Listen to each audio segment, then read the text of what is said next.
everyone, in this video I'm going to show you how you can override an up-and-coming payment for a service that's using iDebit Pro. To do this, you can click on your service menu and under the General menu, click on Payments. You're then going to click on the Schedules tab. This feature is helpful and will allow you to override any of the up-and-coming scheduled payments for a guardian.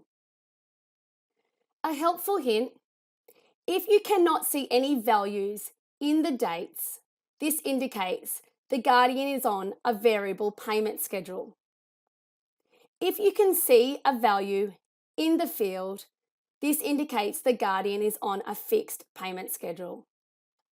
So to override an up-and-coming payment schedule, you can simply click in the box, enter the amount, click Enter, and click Yes to confirm. This will now ensure that the guardian's payment schedule will only take out $100 on this date. It is no different for a fixed schedule. Again, click in the field,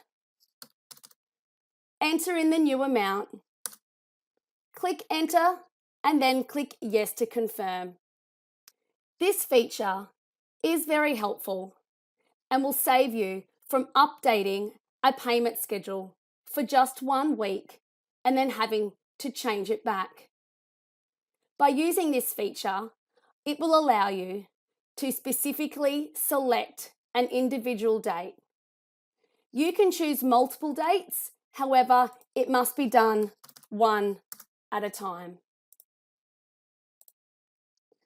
For any further information on how to override payment schedules, please do not hesitate to reach out to the Kidsoft customer success team.